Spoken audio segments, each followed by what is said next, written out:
Hello and welcome, and in today's video I'm going to be showing you the top 10 best Argentavis if you're a noob, so let's get straight into it. In at number 10 we've got the Megalodon, and I want to put this creature here as a basic underwater tame.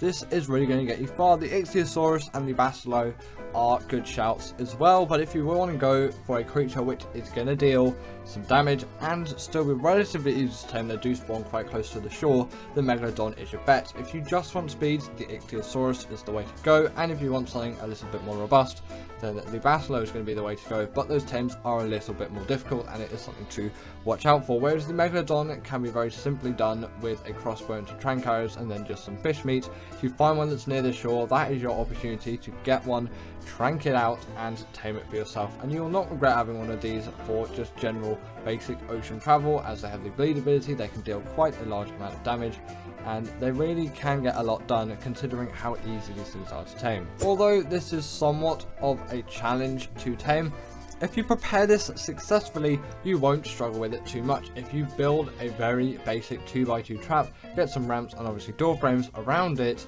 then you can tame one of these things with relative ease. You just need a little bit of basic preparation and you want to be level 69. Nice. That may seem like a little bit of a stretch, but you can still be a noob to the game and be of a somewhat high level, and you don't even need the saddle to get some use out of this creature. You can just use it as a bodyguard until you get the saddle and just level it up the whole time, and you're going to have a good time with a creature like this. So once you have the saddle, you have much improved berry and fiber gathering with some insane damage on top of that too, which you really can't deny is going to be something very useful, especially if you're new to the game. Again, even if you don't have that saddle, you can still use it to attack creatures around you and you'll get a lot of benefit and protection from that. The saddle is going to be a very important part of all of the gathering aspects of this creature, but all of the protection, you can do that without a saddle. And they're also a great boss creature as well, especially for the dragon, but you're probably not quite thinking about that yet. The Beals next, as I find this is a really effective just general traveling mount around the map, and its cement paste gathering is insane. And if you ever get caught up on gathering cement paste as a resource, either go to beaver dams or tame yourself one of these things and kill loads of insects. You're going to get tons of it and you're never going to need to really go out and get any more until you do actually in fact run out. But you can probably tell they are very fast, and considering the taming process isn't too difficult, apart from the biome, you're not going to have a lot of side effects to actually tame this thing. You're just going to be getting a good small travel mount that can also do very well underwater, and it's an insane resource gather for cementing paste. Considering all of that, when you put it together, this really is a creature which I think you should be getting, because even if you don't use it for that cementing paste gathering ability, which is a little bit of a shame to be honest, you still have a creature which deals reasonable damage. Actually, people don't give the Beals enough respect for the damage. It can also swim very fast, especially considering its size. It makes it so effective for if you're early to the game, because you're not going to need a lot of space to facilitate this creature as well, because it's so tiny, and obviously on top of that they can just pretty much travel anywhere. They can jump around. You can get a lot of use out of the traveling abilities of this creature. In number 7 I'm putting the Barry, and the only reason why I'm putting this further back is caving shouldn't be your main priority really, especially if you're a noob at the game. It's something to definitely think about, and that is why I'm putting the Baryonyx here, as it's still something which I think you should be taming even if you are a noob to the game. Just maybe you don't need to go into all of those caves yet, but if you feel up to it and you're prepared, then I'm not going to be the person to stop you and say, well, you need to get these other things done first. If you feel like you can do it and then you do it, that is very good, and you're making good progress in the game. But either way, a creature like this is just going to be great for general travel too. Yes, a Thyla could be a good shout as well, but I find maybe that's a little bit far-fetched for a noob, and I don't want to like undermine you in a way.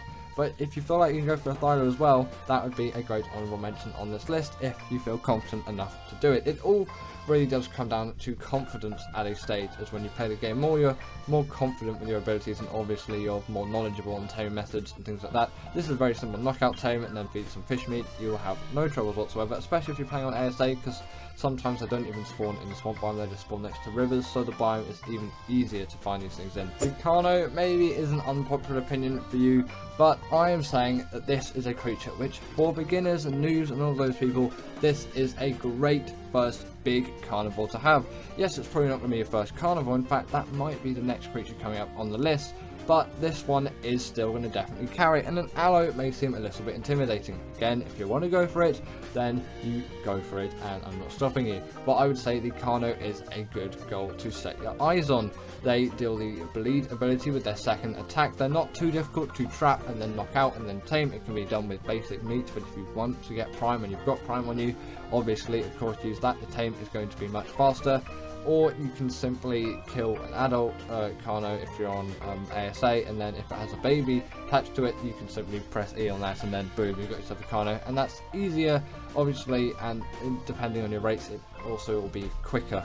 But if the raising times are still unofficial, then it's going to take far longer. But I find on default single player settings, it barely takes any time at all, and you're not going to be struggling over all of that. It's just a really nice, neat, small carnivore that is capable of dealing quite a lot of damage, and I think people should be using these things more, especially if you are new or early to the game, because they're very easy to tame, at least from my perspective of things, and you can get a lot of use out of them. Then at number 5, I decided to put the Raptor, as this is definitely like something which you should be going for. There's nothing really like the Raptor in that stage of the game where you can unlock the saddle, and it is a very fast, versatile carnivore that can get you around the place and see a lot of progress being made just by you simply decimating a lot of things. Don't undermine especially a high level Raptor. They can do a heck of a lot more than you may think they can. Yes, their health, stamina and weight isn't the best, but their damage does rack up reasonably well, and if you go for a higher level one,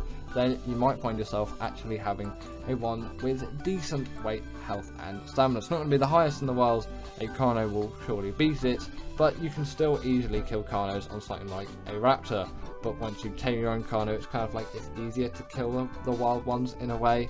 It's just how it scales in my opinion. But yeah, the Raptor is a very fast, versatile, great mount for just generally traversing around the map, which people don't give it enough credit for. It is a reasonable travel mount, you can get a lot done with it, and it deals a very nice amount of damage. Fast attack speed, of course it can be bowlered as well, so it's incredibly easy to tame. Simply bowler it and give it a few tranks. As long as the rest of the pack is somewhere else or has been killed off, then you'll have no troubles taming this thing whatsoever. Now I'm putting the Maewing here in at number 4 because it is just such a good travel mount, and as long as you have Genesis Part 2, this is going to be a really good one for you. And I think it spawns on Fielder as well, which is a free DLC. But if you do not have any of those maps or you're not playing on them, it's fine. You can pretend like I was never talking about this creature at all. But I think you should still have knowledge of this. Its saddle is unlocked at level 18, and it is the best traveling mount out there with no competition. You can use a couple of signs, usually about 3, to trap this thing within them and then trank it out with no issues whatsoever. And then you can even get a really high level one just straight off the bat, and you have yourself the best travel mount in ARC. Considering this saddle was unlocked at level 18, like I've said before, it is just insane how much speed and versatility you can get out of these creatures, which is why they're just so good for noobs or people who are early into the game. But again, if you don't start on the map where they actually do spawn, you can obviously transfer them over, but I won't get into transfers today, and that's so you can get them onto your other map, or simply wait, and then when you go on those maps, tame one and see what you think of them. They're also pretty good swimmers as well, act as a portable feeding trough for when you're breeding stuff, and they can gather berries too. In number 3, I've decided to put the Stego here, as this is an incredibly useful berry gatherer, and it'll probably be the best one really just across the whole game. Yes, the Strider and the Bronto and the Diplo may be gathering more berries, but in terms of just how easy these things are to tame and just how many berries you can simply get out of them, it is truly insane. And I love the ratio between how easy these things are to tame and just how much use you actually get out of them. A Parasaur and a Trike is a good shout as well. I'll give them a brief honourable mention here, but I'm mainly going to be talking about the Stego because I really just prefer this creature. And yes, a Parasaur is probably what you're going to net yourself first, and that is totally fine. Don't feel ashamed to tame yourself a Parasaur and really like the Parasaur, but try and aim for something like a Stego in the future afterwards, and you're going to have a much better time with berry gathering.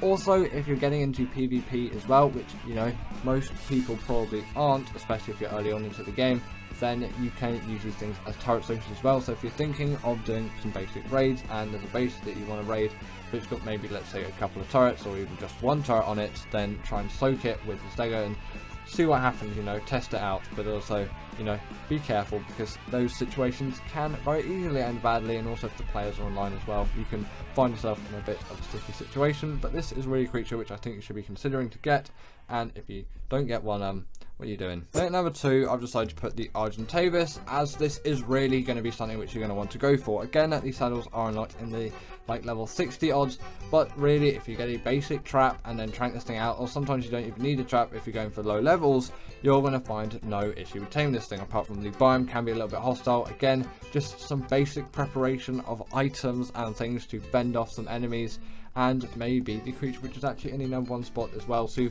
help you out along the way. It really does make this tame a lot easier actually. And then you've got yourself an insanely great transporter of all things metal, crystal and obsidian, because it's got 50% weight reduction on all of those. Its saddle also acts as a smithy, so if you ever need to craft some metal tools or repair metal tools on the go, that is a very useful thing. And if you think you're doing caves again, that is going to be very useful, because the arthropleuras or centipedes, you might not know what I mean by arthropleura yet, but you will eventually. Then yeah, they will break your armor if they do spit at you, so you know you want to be careful for that, and actually just avoid them if possible if you're getting into caving scenarios. But eventually one of them is just going to break your armor, and having some metal in your RG just so you can repair that once you're out of the cave is going to be very, very nice to you. Then you can pick up a wealth of creatures too. If you have a friend as well, you can obviously pick them up with this, and you can pick up a small creature in the mouth of this tame as well.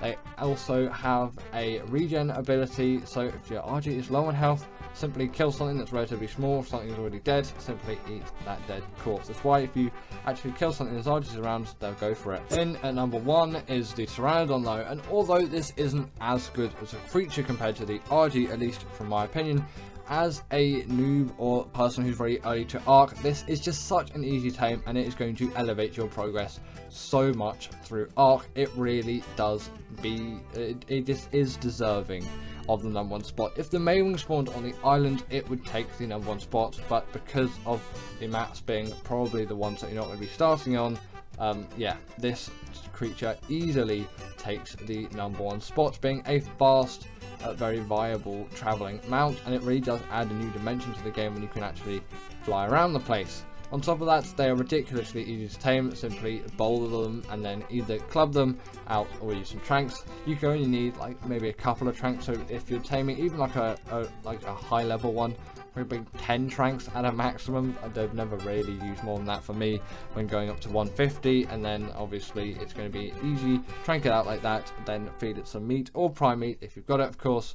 The only real difficulty is going to be going down to that saddle, as the chitin and keratin can sometimes be a little bit of a difficulty, but I would definitely go for the chitin side of things and find any insects, really small ones, so like the ants, the Titanomira, or the Meganera, which are the dragonflies. I'm using the technical terms here, but you know, I'm trying to simplify it down a little bit, because you may not know what a Meganera or Titanomira is, and genuinely I wouldn't have known what a Titanomira was before I started playing Ark, but I did know Meganera because I learned a little bit about the Carboniferous at that point, and here you can see as that is how simple the Pteranodon tame is. I've just bouldered it there, and then I'm shooting it with a long neck with some tranks, and it only took 1.